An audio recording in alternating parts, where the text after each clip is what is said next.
Hi పిల్లలు! ఈరోజు మనం ఒక మ్యాజికల్ అడ్వెంచర్లోకి వెళ్ళిపోదాం. అక్కడ మనకోసం ఒక సాహస కథ ఎదురుచూస్తోందన్నమాట. ఆ కథ పేరేంటో తెలుసా? సాహసి చిన్ని చిలక. చెప్పండి చెప్పండి.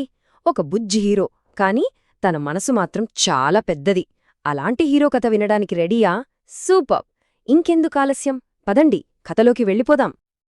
అదో మన కథ ఇక్కడే మొదలవుతోంది, ఒక అందమైన చిలుకతో. తనే మన స్టోరీలో హీరో. మరి తన పేరేంటి? చిన్ని. మన చిన్ని ఎక్కడ ఉండేదో తెలుసా? ఒక పచ్చని అడవిలో. తను చూట్టానికి ఇంతే చిన్నగా ఉంటుంది. కాని తన గుండె ఉందే, అబ్బో, అది చాలా పెద్దది. నిండా ధైర్యంతో నిండిపోయి ఉంటుంది. ఇంకా చిన్నికి ఏమిష్టమో తెలుసా? ఆకాశంలోకి అలా పైకెగిరిపోవడం, అందరితో కిలకిలమని కబుర్లు చెప్పడం. అన్నింటికన్నా ముఖ్యంగా ఎవరైనా కష్టాల్లో ఉంటే వెంటనే వెళ్లి సహాయం చేయడం అంటే చిన్నికి చాలా ఇష్టం. భలే మంచి చిలక కదా! అంతా ఎంత బావుందో కదా! ప్రశాంతంగా, సంతోషంగా ఉంది. కాని ఆ అడవిలోకి ఒక పెద్ద ప్రమాదం రాబోతోంది. అయ్యయ్యో! ఏంటా ప్రమాదం? చూద్దాం రండి. సడన్గా ఏమైందో తెలుసా? ఆకాశం మొత్తం నల్లగా పెద్ద పెద్ద మేఘాలు కమ్మేశాయి. గాలి అయితే ఊష్ అని ఎంత గట్టిగా వీచిందంటే పాపం చెట్లన్నీ భయంతో గజగజగజగజ వణికిపోయాయి. అమ్మో! ఒక్కసారిగా డుము డుము డుము అంటూ పెద్ద వర్షం మొదలైపోయింది. ఆ పెద్ద తుఫాను దెబ్బకి అడవి మొత్తం చాలా భయంగా, చీకటిగా అయిపోయింది. అయ్యయ్యో! అదే టైంలో ఒక చిన్న జింకపిల్ల తన వాళ్లని మిస్ అయిపోయింది. పాపం భయంతో అమ్మా అమ్మా అని గట్టిగా ఏడుస్తోంది. తుఫాన్లో దారి తప్పిపోయినట్టుంది. అయ్యో! అదే సమయంలో ఒక పెద్ద పులి ఆకలితో అటూ ఇటూ తిరుగుతోంది. అందుకే మిగతా జంతువులన్నీ ఆ జింకపిల్లకు హెల్ప్ చేయడానికి భయపడి తమ ఇళ్లల్లో దాక్కున్నాయనమాట. అందరూ భయపడ్డారు, కాని మన చిన్ని మాత్రం కాదు. ఆ జింకపిల్ల ఏడుపు తనకి వినిపించింది. వెంటనే ఏదైనా చెయ్యాలి అని ధైర్యంగా ఒక ప్లాన్ వేసింది. చిన్ని తనలో తాను ఇలా అనుకుంది, అయ్యో, ఆ జింకపిల్ల డేంజర్లో ఉంది. నేను చిన్నదాన్నే కావచ్చు, కాని ఇలా చూస్తూ ఊరుకోను. నేను తప్పకుండా హెల్ప్ చేయాలి అని గట్టిగా డిసైడైపోయింది. అంతే, చిన్ని వెంటనే ఆ పెద్ద గాలిని, వర్షాన్ని అస్సలు లెక్కచేయకుండా ఎగరడం మొదలుపెట్టింది.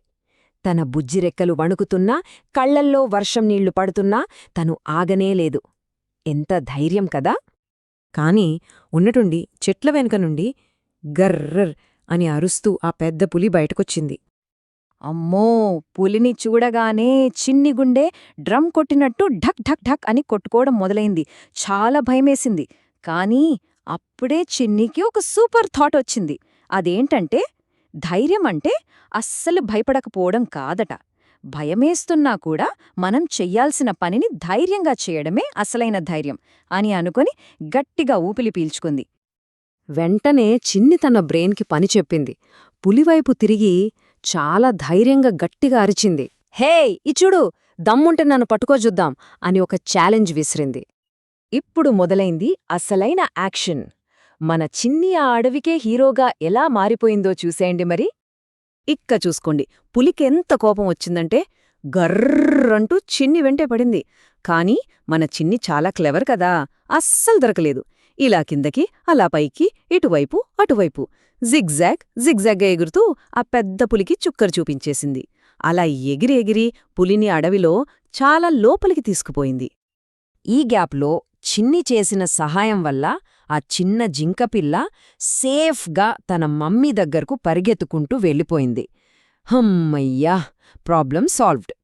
పులి బాగా అలసిపోయి వెళ్ళిపోయాక చిన్ని స్లోగా వెనక్కి వచ్చింది. తను చాలా టయర్డ్ అయిపోయినా ఒకరికి హెల్ప్ చేశానన్న హ్యాపీనెస్తో తన కళ్ళు మెరుస్తున్నాయి. చిన్ని తిరిగి రాగానే అడవిలోని జంతువులన్నీ బయటకొచ్చి, నువ్వు చిన్నదానివి కాదు, నువ్వొక హీరోవి అని ఆనందంగా క్లాప్స్ కొట్టాయి. ఆ రోజు చిన్నితో పాటు అడవిలోని జంతువులన్నీ ఒక పెద్ద మంచి పాఠం నేర్చుకున్నాయి. అదేంటో మనం కూడా తెలుసుకుందామా? చూసారా, ఈ కథ నుండి మనం ఏం నేర్చుకున్నాం? మనం చిన్నగా ఉన్నామా, పెద్దగా ఉన్నామా అనేది ముఖ్యం కాదు. మన బలం మన సైజులో ఉండదు. మనసులో ఉండే ధైర్యం, దయ, అవే మనల్ని నిజమైన హీరోలుగా చేస్తాయి. గుర్తుంచుకోండి, మీరు కూడా చిన్నిలాగా దయతో, ధైర్యంతో ఉంటే మీరే అస్సలైన హీరోలు. ఆ రోజు నుండి అడవిలో అందరూ చిన్నిని అడవికే ధైర్యశాలి అని పిలవడం మొదలుపెట్టారు.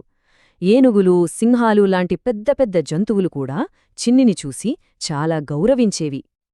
మరి ఇప్పుడు మీరు చెప్పండి, చిన్నిలాగా ధైర్యంగా, దయతో ఎలా ఉండగలరు? ఒక్కసారి ఆలోచించండి. వెళ్లే ముందు ఆ లైక్ బటన్ను గట్టిగా నొక్కేయండి. ఛానల్కు సబ్స్క్రైబ్ చేసుకోండి.